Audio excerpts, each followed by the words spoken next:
गुरु ब्रह्मा गुरु विष्णु गुरुदेवो महेश्वर गुरु साक्षात् परम ब्रह्म तस्मै श्री गुरुवे नमः।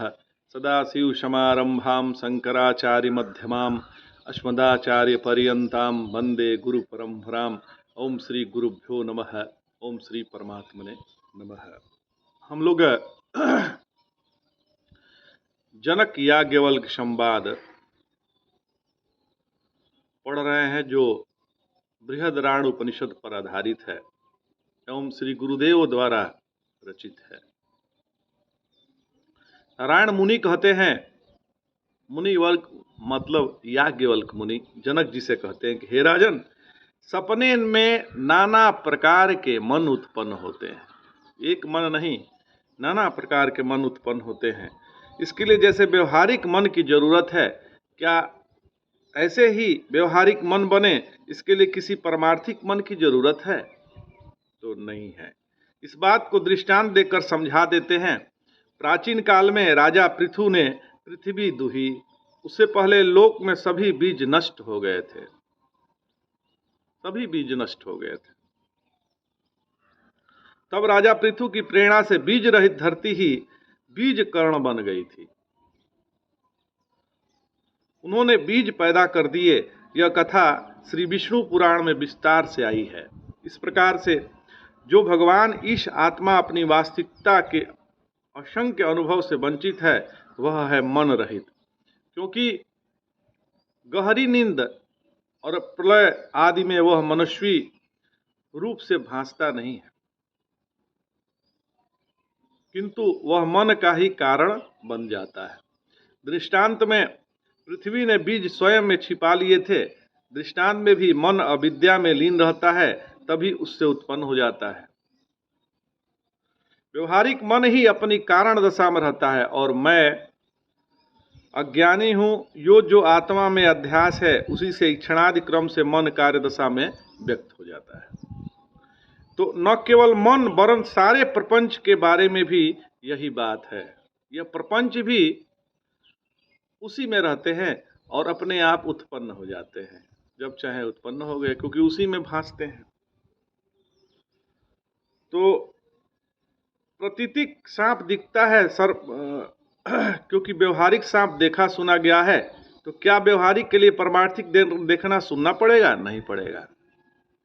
देखिए, यदि हम सर्प के बारे में जानते हैं तभी रस्सी में सर्प की कल्पना करते हैं। पहले से हमने सर्प देखा हुआ है।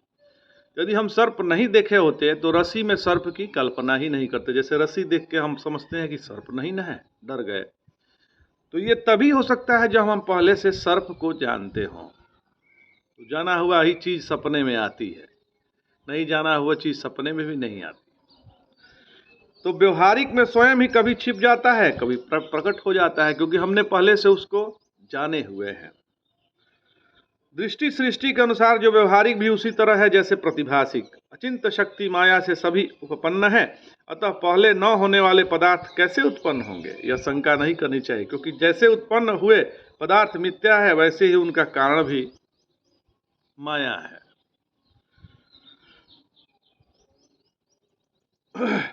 देखिए,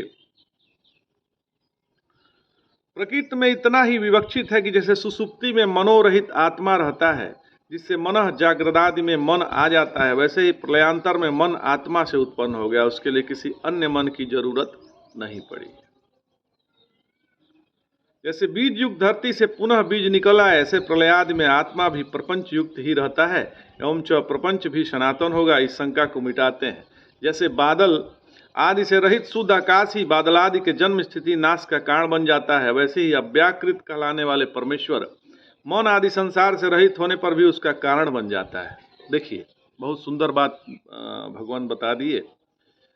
आकाश में बादल आते हैं, जाते हैं, विलीन हो जाते हैं, बिजली कड़कती है। ऐसे ही परमात्मा में यह मन, इंद्रिय, संसार जो प्रपंच है वह उत्पन्न होता है और उसी में विलीन हो जाता है।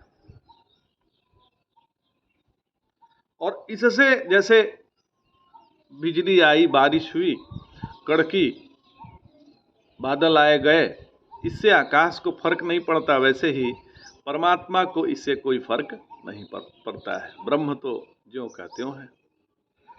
तो अपने स्वरूप की जानकारी न रह जाने पर राजा किसी दूरदृष्टिवश अपने आदि में भिखारी बन जाता है और भिखारी अनुकूल प्रारब्धवश राजा बन जाता है। रस्सी में सांप की तरह है नहीं क्यों, लेकिन सांप की उत्पत्ति स्थिति समाप्त होती रस्सी में ही है। यह सब लोक में प्रसिद्ध है। ऐसे ही आनंद रूप यह अद्वैत पुरुष आत्मा के अज्ञान के कारण स्थूल सूक्ष्म यह सारा प्रपंच बन बैठा है। अजर अमर आत्मा जैसे सपने में जन्मता मरता है, वैसे ही जागृत में भी जन्मता है और मर जाता है। इसमें हेतु सिर्फ अज्ञान है। जन्म मरण वास्तविक नहीं है। जैसे सपने में अनुभूयमान जन्मादि वास्तविक नहीं है, ऐसे ही जन्म मरण वास्तविक नहीं है। इसलिए हे सौम्य, महर्षि याज्ञवल्क ने राजा जनक को अब तक यह बताया कि आत्मा मूला ज्ञान रूप उपाधि से युक्त हुआ ईश्वर है, जिससे मन उत्पन्न हुआ है और जो अविद्या कामना और कर्मों की सहायता से सारे सांसारिक अनुभव आत्मा को कराता रहता है। अब बताते हैं कि वह स्वयं तो चेतन आत्मा से प्रकाशित होता है, अतः वस्तुतः वह जड़ है। ये मन जो है वो भी जड़ है। जागृत अवस्था में अनुभूत तथ्य है कि घट आदि दृश्यों द्वारा उन्हें देखने वाला दृष्टा उनसे प्रकाशित नहीं होता, उसका दृश्य नहीं बनता। ऐसे ही सपने में मन दृश्यों के आकार में रहता है, दृष्टा को प्रकाशित नहीं करता बल्कि उसी से प्रकाशित होता है। खुद मन ज्ञान वाला नहीं है। शाकल्य ब्राह्मण आदि कुछ स्थलों पर शास्त्र ने मन को ज्योति कहा है, लेकिन इस अभिप्राय से नहीं कि वह आत्मा को प्रकाशित करता है, वरन इस अभिप्राय से है कि आत्मा जब अपने से अन्य पदार्थों का भान करता है तब मन उसका सहायक बनता है। जैसे सर्वानुभूत है कि घटादि के चाक्षुष ज्ञान में आंखें ज्योति बनती है, उसका विशेष उपकार है। ऐसे ही मूर्त अमूर्त विषयों के ज्ञान में मन हेतु बनता है, अतः उसे ज्योति कहा जाता है। तो वह वृत्ति द्वारा विषयों का आत्मा से संबंधित स्थापित करता है, उसी से उसे ज्योति कहते हैं, न कि यह मानकर कि वह स्वयं ज्ञान या ज्ञान है। ऐसा नहीं है। तो वस्तुतः आप लोग कुछ समझ रहे होंगे। मन का कारण है निजात्मा का अज्ञान। निज जो आत्मा है उसमें यदि अज्ञान आ गया तो मन उत्पन्न हो गया। उसमें नाम रूप कर्म छिपे रहते हैं। स्वयं अज्ञान आत्मा पे ही टिका है। उस अज्ञान को ही जब आत्मा प्रकाशित करता है तब मन को वह प्रकाशित करे, उससे कहना ही क्या। तो इस तरह निश्चित हुआ कि इंद्रिय मन तारे मड़िया स्वर्णादि आन तेजस पदार्थ सभी रत्नादि सूर्य चंद्र वही जो कुछ भी प्रकाश रूप में प्रसिद्ध है वह सभी चेतन रूप भान का विषय ही है। क्योंकि अनिर्वचनीय होने से वह अचेतन है, उसे पता चलता है कि वह ज्ञान का कार्य है। हम घट आदि की तरह ये भी ऐसे पदार्थ आत्मा का ही भाष्य है। तो बहुत सुंदर याज्ञवल्क भगवान जो है बता रहे हैं जनक जी को कि देखो जनक, तुम तो हो साक्षात ब्रह्म स्वरूप।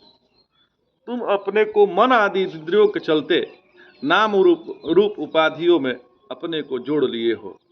हम सब आत्मा ही हैं, एक ही आत्मा है और दूसरा कोई नहीं है। ये मन जो है बांटा हुआ है। तो जब आत्मा पे ही अज्ञान रूपी पर्दा चढ़ता है तो मन उत्पन्न होता है और ये जगत मन का ही विस्तार है। तो आज इतना ही महाराज। जय जय शंकर, हर हर शंकर, नमामि शंकर, भजामि शंकर। नमः पार्वती पतये, हर हर महादेव।